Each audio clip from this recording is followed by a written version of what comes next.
I want to show you how I set on a warp using multiple colors of yarn. So this is my sprang frame. Here's the top of the frame and here's the bottom of the frame. I'm going to start by inserting the rods into the eyelets. Now these two eyelets are intended for working sprang. These two are the ones we use when warping directly onto the frame. I slide the rod in here. In other videos I talk about putting on a small rubber band that will sit between these two eyelets, but a very clever student pointed out a large rubber band around the frame end will work just fine. I slide the rod in and I pull the rubber band around the rod. The rubber bands hold the rods in place while I warp, putting the yarn directly onto the frame. I've decided I want a multicolored warp, all these different colors. I'm thinking I want the blue yarn on the outside of my warp. That means I start with the blue colored yarn. If you're planning on the interlinking stitch, make sure you have a bead on your warp. I now attach the yarn to the frame here at the bottom. This is the top of the frame, this is the bottom of the frame. I'll tie the yarn to the rod at the bottom of the frame. That's what's going to be the lower right-hand corner. I start off with a regular knot. I bring the yarn around the rod, then cross over the yarn itself to make a circle. I bring the end of the yarn up through the circle and pull tight. For the second part of the knot, I make a loop with the cut end.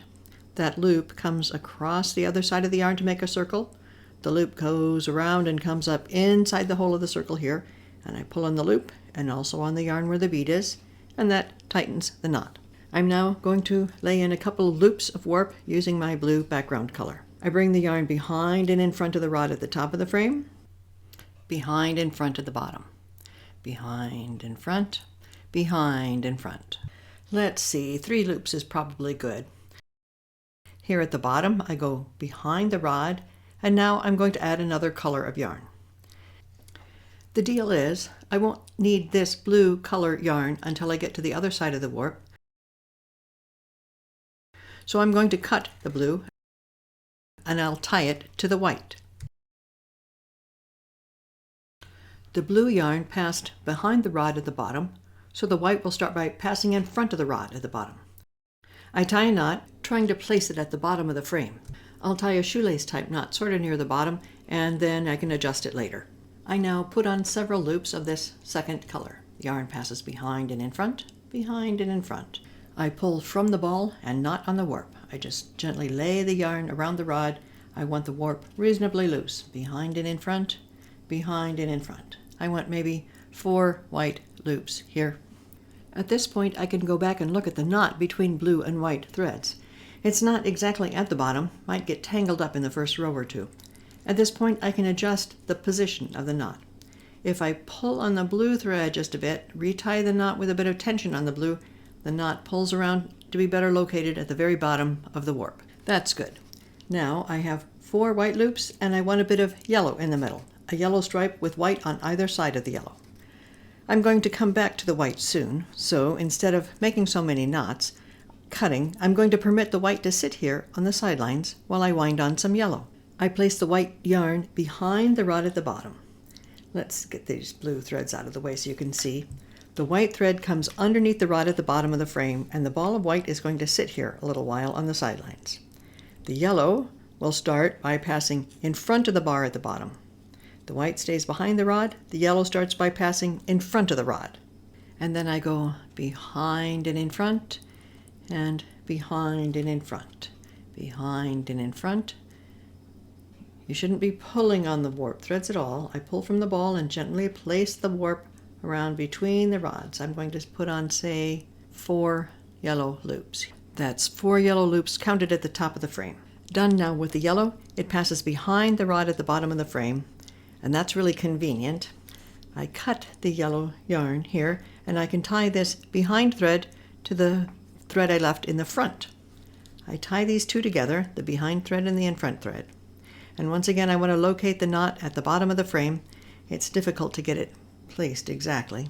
To precisely place the knot, take the yellow front threads near the top of the frame and I pull on them, move them back and forth until I figure out which direction, relocating that knot in exactly the right place. The knot on the yellow threads is now right there, just below the rod at the bottom of the frame. Now I'm back to the white threads because I wanted white threads on either side of the yellow. I'm going to carry on with the white now.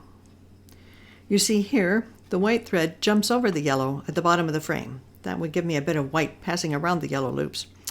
It might be better if I could somehow hide the white as it passes from one side of the yellow to the other. This is what I'm going to do. I'm going to slide my finger along the rod here at the bottom of the frame. I need to find the space here. Slide my finger. Some students mistakenly slide their finger into the loops at the top of the frame. They find this loop, and passing the white through this loop gives you troubles on the first row. For the white to hide inside the yellow loops, use this space here along the rod at the bottom of the frame. Find the space, and I take the ball of white yarn. It's already passed behind the rod. It now passes through the yellow loops. Behind the rod, through the yellow loops. So the white thread went behind and in front of the rod, and at the same time through the yellow loops.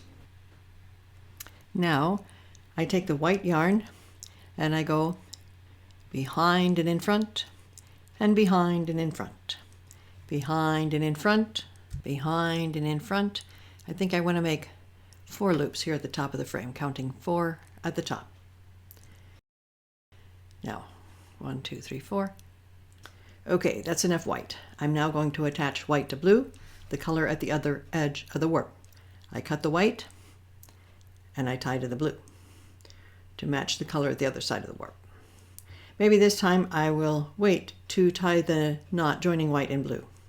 I make 1 loop and then 2 loops behind and in front, behind and in front. Okay, that's 3 loops.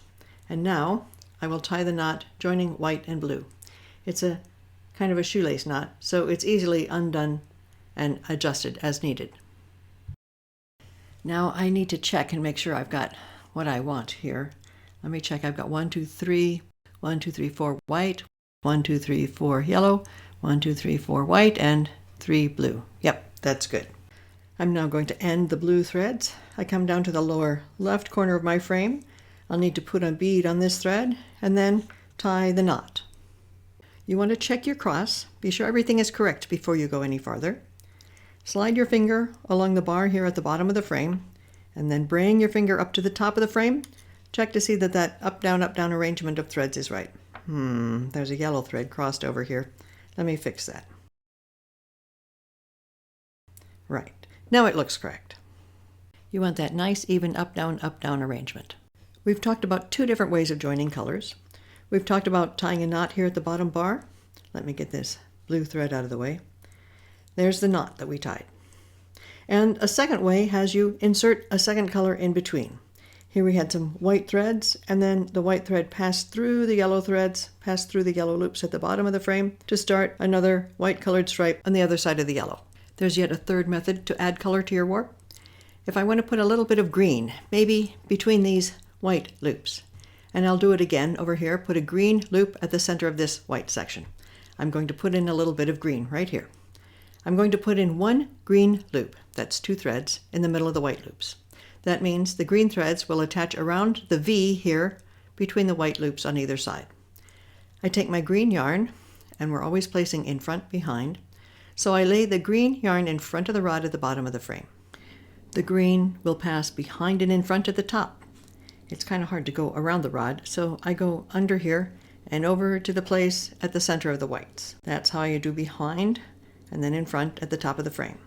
I bring the green back to the bottom of the frame, down the center of the V. I come behind the threads to the left, around under the rod, and under all these loops. And now, looking at what I've done, the green yarn starts out in front of the rod at the bottom. It goes to the top of the frame, behind and in front there, and let's get that blue tail of a thread out of the way. Green goes down to the bottom of the frame. There should be a figure 8 cross in the green threads. I've got a green loop. It's located located down the center of the white threads. It went behind and in front of the top of the frame, and it goes around the rod at the bottom of the frame. Looking for my scissors. I cut the green yarn. So now I have a loop of green yarn. It starts by passing in front of the rod here at the bottom. It goes up to the top, it passes behind and in front, back down to the bottom, passing behind the rod and behind the white thread. I tie the 2 ends together, tie a knot, and I try to locate it at the bottom. I can pull up here to relocate the knot right where I want it. Let me do that again.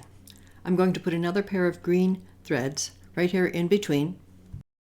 We've got 4 white loops here, 1, 2, 3, 4, and I'm going to put some green right down the middle.